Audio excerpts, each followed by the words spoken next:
Padre que estás en los cielos, te damos muchísimas gracias, oh Dios, por tus misericordias que son nuevas cada día. Te damos muchísimas gracias también porque nos has permitido llegar hasta este lugar con bien para deleitarnos en comunión con nuestros hermanos, bendiciendo y santificando tu santo nombre. Te rogamos por este espacio de escuela dominical, que nos asistas de manera especial para que nos des mentes que estén dispuestas a atender a tu palabra, corazones que estén dispuestos también a recibir la instrucción que hay solamente en ella. Te rogamos asimismo que en la medida en que te escuchamos lo que tú has dicho en tu palabra, sea moldeado nuestro carácter y nuestro corazón sea un poco más humilde, de manera que podamos acercarnos a ti de mejor manera. En Cristo Jesús nuestro Señor. Amén. Mis hermanos, vamos a continuar con la serie que llevamos acerca de la vida de la iglesia. Hasta ahora, acerca de la vida de la iglesia, y sobre este asunto exactamente hemos afirmado desde el comienzo de esta serie que la iglesia no es una realidad que se define por ciertos criterios humanos, sino una obra soberana de Dios en la historia. Hemos visto también que la iglesia nace desde el propósito eterno de Dios, es comprada por la sangre del Hijo y es preservada, santificada y vivificada por el Espíritu Santo. También hemos considerado que su identidad no se construye en diálogo con la cultura, sino en sumisión a la revelación divina que encontramos en la palabra de Dios. Mis hermanos, la iglesia existe para la gloria de Dios y vive bajo el señorío de Cristo, no como un fin en sí mismo, sino como testigo de su reino en este mundo.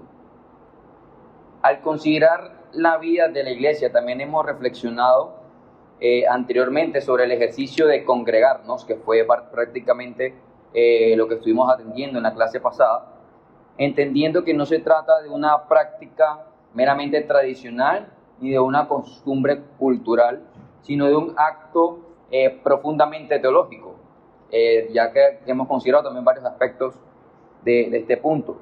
Congregarse en ese sentido, mis hermanos, es la respuesta visible del pueblo de Dios a un llamado divino que se le ha hecho. Es la expresión concreta de que no hemos sido salvados como individuos aislados, sino incorporados a un cuerpo vivo que es la iglesia. La Escritura, de hecho, nos exhorta a no dejar de congregarnos como algunos tienen por costumbre, lo que nos dice también Hebreos capítulo 10, versículo 25.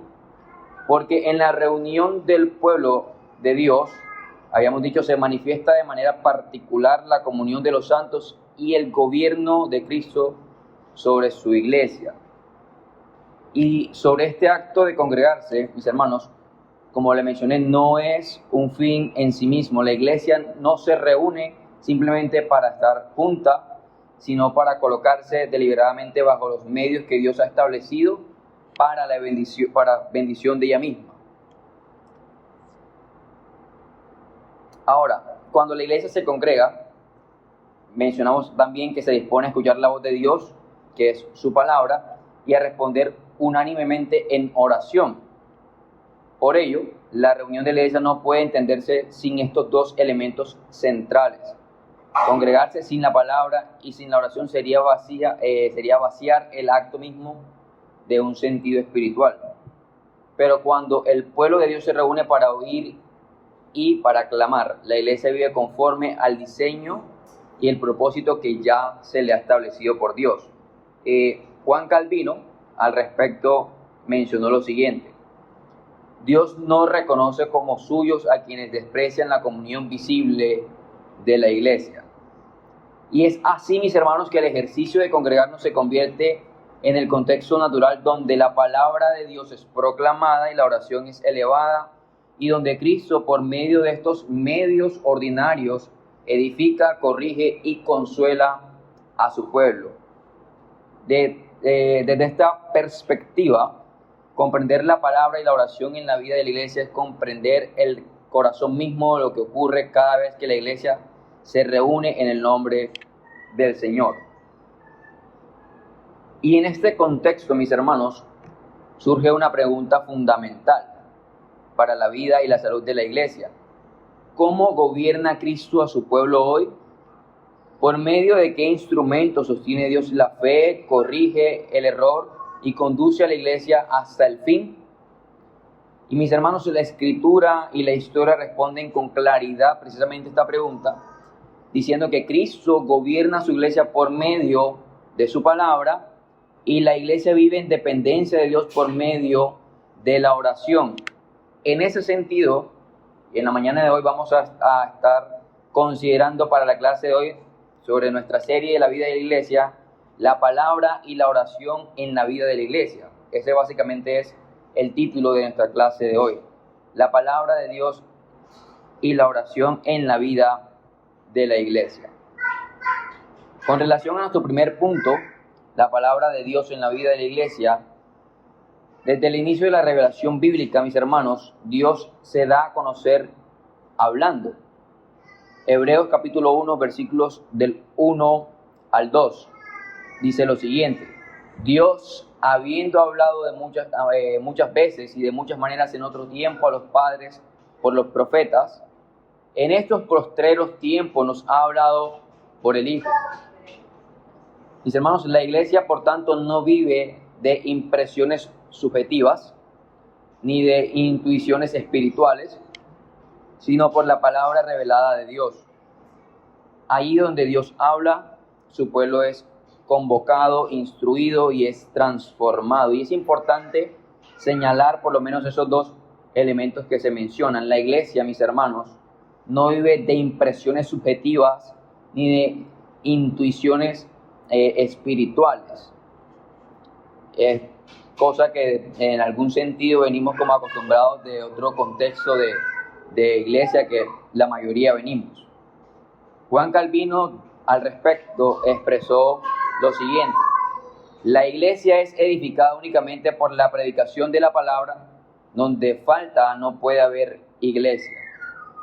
Y este principio se identifica en el Nuevo Testamento cuando la revelación alcanza su clímax en la persona de nuestro Señor Jesucristo, quien es presentado como el Verbo eterno hecho carne. Cristo, mis hermanos, no solo proclamó la palabra de Dios, sino que Él mismo es la revelación perfecta del Padre. La iglesia, por tanto, nace en un contexto profundamente marcado por la palabra, pues surge como la comunidad que escucha, cree y confiesa que Jesús es el Cristo. Y no es casual que los evangelios presenten el ministerio público de Jesús como un ministerio centrado en la enseñanza y la proclamación del reino. Desde la ascensión de Cristo, la iglesia primitiva, mis hermanos, continuó viviendo bajo este mismo principio. El libro de los Hechos muestra con claridad de la expansión de la iglesia, esa expansión que estuvo directamente vinculada de alguna manera a la predicación de la palabra. Cada avance misionero, cada conversión masiva y cada establecimiento de nuevas comunidades cristianas estuvo precedido por la proclamación fiel del evangelio. La iglesia, mis hermanos, crecía no porque se adaptara al espíritu de la época, sino porque la palabra del Señor crecía y se multiplicaba, según nos narra el mismo libro de Hechos de los Apóstoles. Y a medida que la iglesia avanzó en la historia, la palabra se convirtió también en el criterio para discernir la verdad frente al error. Es algo que hemos visto a lo largo de la historia, las controversias doctrinales, los primeros siglos en los no se resolvieron por consecuencias o por conceptos meramente culturales, sino por un retorno a las escrituras, a las enseñanzas apostólicas. El reconocimiento, mis hermanos, del canon bíblico fue en sí mismo una confesión de que la iglesia vive bajo la autoridad de la palabra y no por encima de ella. La iglesia, de hecho, no creó la escritura, la recibió, la reconoció y se sometió a ella. Sin embargo, mis hermanos, la historia también revela periodos en los que la palabra fue de alguna manera desplazada de su lugar central, es decir, ya no era algo central en las reuniones o en los espacios en los que la iglesia se reunía. Y es cuando recordamos que en la Edad Media la autoridad de la tradición y del magisterio eclesiástico fue adquiriendo un peso que, mis hermanos, en muchos casos oscureció el acceso directo a las escrituras. Aún así, mis hermanos, la palabra nunca dejó de ser relevante ni eficaz. Dios de alguna manera soberana preservó su verdad, levantando voces fieles, copiando manuscritos, traduciendo textos y manteniendo viva la luz de su revelación, incluso, mis hermanos, en medio de grandes limitaciones que se presentaban dentro de esa época en particular. La palabra de Dios no es un elemento accesorio en la vida eclesial, sino el fundamento constitutivo de la iglesia. Es por medio de la palabra, mis hermanos, que el Espíritu Santo produce fe, como afirma de hecho el mismo apóstol Pablo en Romanos capítulo 10, diciendo: así que la fe es por el oír y el oír por la palabra de Dios. Sin la palabra, la iglesia pierde su voz profética. Sin la palabra, la iglesia deja de ser quien es y para qué existe. Mis hermanos, la palabra de Dios no es simplemente un componente más dentro de la vida de la iglesia. Es su principio vital, aquello que la hace de alguna manera existir, la define y la sostiene a lo largo del tiempo. Y desde una perspectiva bíblica e histórica, mis hermanos, nosotros debemos considerar la iglesia no puede entenderse al margen de la revelación verbal de Dios. Allí donde Dios habla, su pueblo es llamado a existir. Allí donde su palabra es recibida con fe, la iglesia se manifiesta visiblemente en la historia. Mis hermanos, la iglesia apostólica, de hecho, entendió esto con profunda claridad. De hecho, podemos leer en el libro de los Hechos que los primeros creyentes, dice, perseveraban en la doctrina de los apóstoles. Cuando surgió una crisis interna que amenazaba distraer a los apóstoles de su llamado principal, ellos declararon lo que también leemos en Hechos capítulo 6: nosotros persistiremos en la oración y en el ministerio de la palabra. La prioridad, mis hermanos, no era pragmática, sino teológica. La iglesia vive de la palabra de Dios. Y a lo largo de los siglos, cada vez que la iglesia se enfrentó con confusiones doctrinales o corrupción espiritual de alguna manera, la respuesta fiel fue siempre un retorno a las Escrituras. Agustín, de hecho, afirmó lo siguiente: lo que no se encuentra en las Escrituras no tiene autoridad para la fe. Y más adelante también en la Reforma Protestante, esta convicción se expresó en el principio también de la sola Escritura. Martín Lutero afirmó lo siguiente: la iglesia no puede existir sin la palabra, y la palabra no puede existir sin la iglesia que la escucha y la proclama. Y de alguna manera, mis hermanos, la Reforma Protestante marcó un punto de inflexión decisivo en la historia de la iglesia, precisamente porque fue, en esencia, un retorno a la palabra. Los reformadores de alguna manera comprendieron que la corrupción doctrinal y espiritual de la iglesia estaba directamente relacionada con el abandono de la autoridad suprema de las Escrituras. Al recuperar de alguna manera la centralidad de la predicación bíblica y al traducir la Biblia al lenguaje del pueblo, la palabra volvió a ocupar el lugar que siempre le había correspondido. La iglesia fue reformada no por innovaciones humanas, sino por la voz antigua, siempre viva de Dios que se encuentra en su palabra. Y desde entonces, cada avivamiento genuino en la historia de la iglesia ha estado acompañado por una renovada atención a la palabra de Dios, donde la Escritura es leída, explicada, proclamada y aplicada con fidelidad. la iglesia es fortalecida en la fe, corregida en su camino y equipada también para su misión o para lo que fue enviada. Por el contrario, cuando la palabra es relegada, la iglesia se vuelve vulnerable al error, al moralismo y al sentimentalismo vacío. Y en la vida contemporánea de la iglesia, mis hermanos, este principio sigue siendo igualmente relevante. En un contexto marcado por la rapidez, la imagen y la experiencia, vemos que existe de alguna manera esa tentación constante de minimizar la palabra en favor de otros elementos que parecen de alguna manera más atractivos o más eficaces. Sin embargo, mis hermanos, la historia nos enseña que la iglesia no sobrevive ni prospera por su capacidad de adaptación a los elementos culturales, sino por su fidelidad a la revelación divina de Dios que solamente, mis hermanos, encontramos en su palabra. Es entonces, mis hermanos, que la palabra sigue siendo el medio por el cual Dios crea fe, santifica a su pueblo y preserva a su iglesia hasta el fin.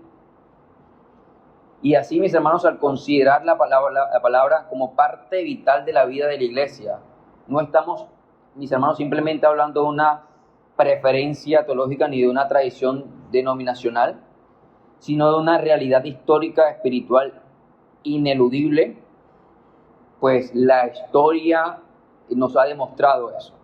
La iglesia, mis hermanos, ha vivido, ha sido corregida y ha sido renovada a lo largo de los siglos en la medida en que ésta ha escuchado la voz de su Señor a través de su palabra. Ahí, mis hermanos, donde la palabra ha sido honrada, la iglesia ha permanecido. Y allí donde ha sido descuidada de alguna manera, la iglesia ha perdido en algún sentido su rumbo. Y es por eso que la recuperación de la predicación expositiva no fue de alguna manera una innovación litúrgica, sino una restauración de alguna manera espiritual, donde la palabra volvió a ocupar el centro del culto. La iglesia fue reformada en doctrina, en adoración y en su vida práctica. Pero la relación de alguna manera de la iglesia con Dios no es unidireccional, sino Dios habla a su pueblo por medio de su palabra, y asimismo de alguna manera el pueblo responde a Dios por medio de la oración. Entonces, en ese sentido, no es unidireccional, que solamente el pueblo escucha a Dios a través de su palabra, sino que la iglesia se comunica o se expresa hacia Dios por medio de la oración. Lo que nos lleva a considerar el segundo punto de nuestra clase del día de hoy, que es la oración en la vida de la iglesia. Y mis hermanos, la oración es la expresión visible de la dependencia de la iglesia. Una iglesia que ora, confiesa con sus actos que no puede sostenerse por sus propias fuerzas. Y desde sus primeros días la iglesia fue una comunidad que oraba. En Hechos nos dice que los creyentes perseveraban no solo en la doctrina de los apóstoles, sino que también el texto nos dice en las oraciones. Y en medio de la persecución, la iglesia no confió en estrategias humanas, sino que alzaron unánimes la voz a Dios. Y es entonces, mis hermanos, que la oración fue el lugar donde la iglesia buscó dirección, consuelo y buscó poder espiritual. John Owen describió la oración como una disciplina esencial en la vida cristiana cuando expresa lo siguiente: la vida espiritual del creyente decae inevitablemente cuando la oración se vuelve formal o descuidada. Y mis hermanos, la historia de la iglesia también muestra que los periodos de mayor vitalidad espiritual han estado acompañados por una profunda vida de oración. De hecho, los reformadores y de manera especial también los puritanos insistieron en que la oración debía ser gobernada por la palabra de Dios. No se trataba simplemente de orar más, sino de orar mejor, con entendimiento, con reverencia y con fe. Spurgeon expresa esta relación inseparable de la palabra y la oración cuando dice lo siguiente: la Biblia que está gastada suele pertenecer a alguien que no lo está, y una vida de oración débil suele ir acompañada de una Biblia cerrada. Lo que de alguna manera nos enseña que nuestras oraciones van a ser en algún sentido más reverentes cuando nuestra mente y nuestro corazón está lleno de la palabra de Dios. Y es entonces, mis hermanos, que la oración ha sido desde los primeros días de la iglesia una de las prácticas más incomprendidas y al mismo tiempo más esenciales en la vida cristiana. No son pocos los que incluso dentro de la iglesia misma se han preguntado con honestidad lo siguiente: si Dios es omnisciente, si Él conoce nuestras necesidades antes que las expresemos, y su voluntad es perfecta e inmutable, ¿por qué entonces debemos orar? ¿Acaso la oración informa a Dios de algo que no sabe o pretende persuadirlo para que cambie de parecer? Y mis hermanos, la Escritura no es esquiva a esta pregunta, sino que la responde desde una perspectiva más profunda. De hecho, Jesús mismo afirmó lo siguiente: vuestro Padre sabe de qué cosa tenéis necesidad antes que vosotros las pidáis. Ahora, sin embargo, en este mismo sentido, es el mismo Señor quien inmediatamente después enseña a sus discípulos a orar. Esto nos muestra que la oración no existe para suplir una carencia en Dios. Importante, mis hermanos. La oración no existe para suplir una carencia en Dios, sino para formar y transformar al pueblo que ora.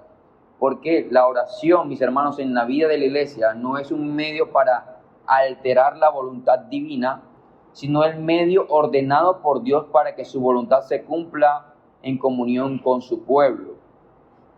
Mis hermanos, Dios no solo ha determinado los fines, sino también los medios.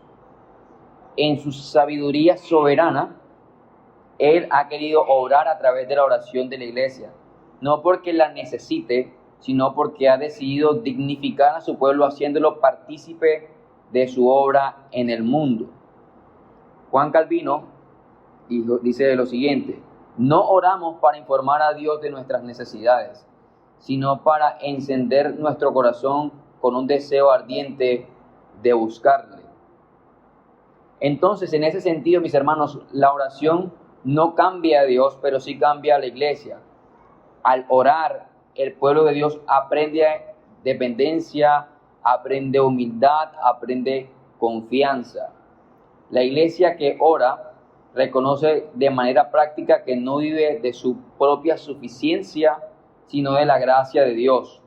Mis hermanos, orar es confesar con palabras y con el corazón que sin Él nada podemos hacer. La historia de la iglesia confirma, de hecho, esta gran verdad. Desde la iglesia primitiva, la oración ha sido el contexto en el cual la iglesia ha discernido la voluntad de Dios, ha recibido fortaleza en medio de la persecución y ha sido guiada de alguna manera en la misión que la iglesia misma tiene. Y en el libro de los Hechos, la iglesia ora antes de enviar misioneros, ora cuando enfrenta oposición y ora cuando busca dirección. No lo hace porque Dios desconozca la situación que están viviendo en el momento, sino porque la iglesia entiende que su vida y su misión dependen completamente de Él. Y es así que a lo largo también de los siglos, cada tiempo de renovación espiritual en la iglesia ha estado, mis hermanos, acompañado por una recuperación de la oración corporativa. La oración no fue vista como una práctica privada y aislada, sino que como una disciplina comunitaria que expresaba de alguna manera la unidad del cuerpo de Cristo. La iglesia oraba no para forzar la mano de Dios, sino para alinearse con su propósito eterno. John Owen señaló lo siguiente: la oración es el ejercicio principal de la fe por el cual el alma se acerca a Dios conforme a su voluntad. Y mis hermanos, en la tradición reformada, la oración de alguna manera ha sido entendida como una respuesta obediente a la palabra de Dios. Dios nos manda o manda a su pueblo a orar, no porque Él ignore, sino porque la oración es el medio por el cual el creyente es conformado a la imagen de Cristo. Al orar, la iglesia aprende a desear lo que Dios desea, a amar lo que Él ama y a someterse con gozo a su voluntad soberana. Y en otras palabras también podemos decir que la oración, esto lo escuché en algún momento en algún sermón, donde se explicaba acerca del hecho de si Dios conoce todo lo que nosotros necesitamos, todo de lo que nosotros tenemos necesidad, ¿por qué orar? Y la respuesta que se le daba a esta interrogante es que la oración es una rueda indispensable dentro de la maquinaria de la providencia divina.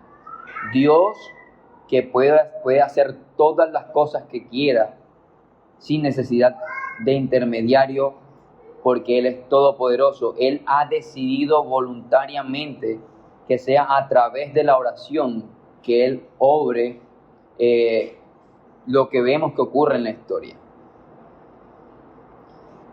Y vemos que también además la oración cumple una función profundamente formativa también en la vida de la iglesia.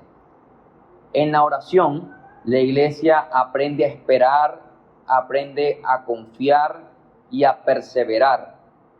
La oración de alguna manera enseña paciencia en un mundo de inmediatez, un mundo que está corriendo. Dependencia en un mundo de autosuficiencia. Y esperanza en medio del sufrimiento que experimentamos dentro de este mundo caído. Mis hermanos, cuando la iglesia ora, confiesa que el futuro no está en manos del azar ni del poder humano, sino en las manos de un Dios soberano. La objeción de que Dios ya lo sabe todo pierde su fuerza cuando entendemos que la oración no es un acto informativo, importante, sino relacional. Es más vinculante a nuestra relación con Dios. Dios no llama a su iglesia a orar para recibir datos, sino para cultivar comunión. En la oración, mis hermanos, la iglesia entra conscientemente en la presencia de Dios, reconoce a sí mismo su señorío y experimenta su cuidado paternal. Cuando un padre que conoce la necesidad de su hijo, pero se deleita también en escucharlo, Dios invita a su pueblo a acercarse confiadamente a Él. La Confesión de Fe de Londres de 1689 afirma que la oración es una parte de la adoración religiosa y un deber que Dios requiere de todos los hombres. Eso lo vemos en el capítulo 22 de nuestra Confesión de Fe. No es, mis hermanos, opcional, no es secundaria, sino parte esencial de la vida de fe de la iglesia, del creyente. Una iglesia que descuida la oración no deja de ser iglesia, pero sí debilita su comunión, su discernimiento y su testimonio.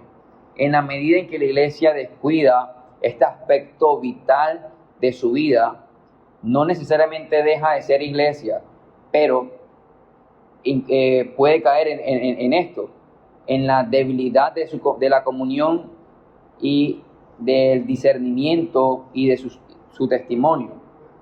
Por tanto, la pregunta no debería ser ¿por qué orar si Dios lo sabe todo?, sino que revela nuestra falta de oración acerca de nuestra comprensión de Dios. Como mencioné, la oración no informa a Dios, pero revela el estado del corazón de la iglesia de alguna manera.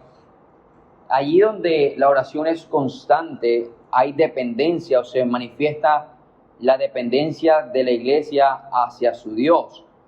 Donde esta escasea, donde la oración no es constante, mis hermanos, suele haber autosuficiencia, y eso es de tener cuidado, porque nosotros, la iglesia, vive, mis hermanos, en dependencia de Dios. Y en conclusión, mis hermanos, la oración es vital para la vida de la iglesia porque es el espacio donde la fe se ejercita, la comunión se profundiza y la voluntad de Dios es abrazada con gozo. Dios, en su soberanía, ha querido obrar a través de la oración de su pueblo, no para cambiar el plan eterno, sino para formar una iglesia que vive de rodillas, consciente de que toda gracia, toda dirección y toda fortaleza proviene de Él.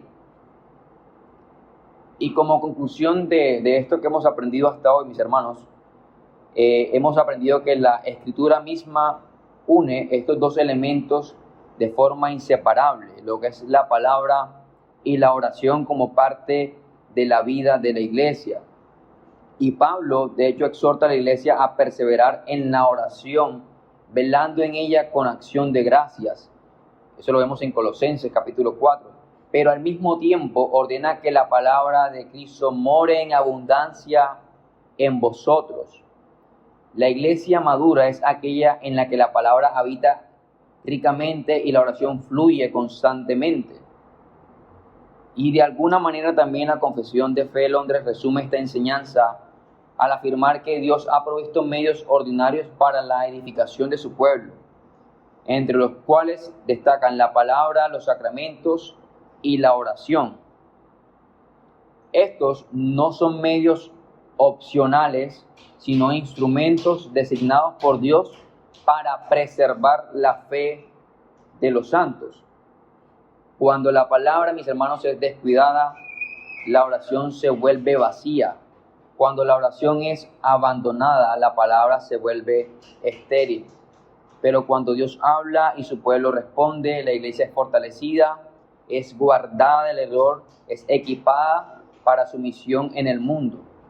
Es por ello que, mis hermanos, una iglesia verdaderamente viva no se define por su tamaño, su relevancia cultural o su innovación constante, sino por su fidelidad a escuchar la voz de Dios y por su perseverancia en clamar a Él.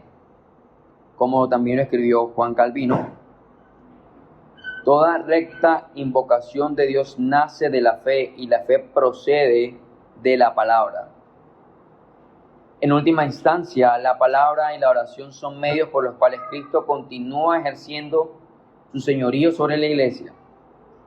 Allí donde la palabra es proclamada con fidelidad y la oración es practicada con humildad, la iglesia permanece firme, aún en medio de un mundo cambiante, hasta el día en que su Señor vuelva en gloria. Amén.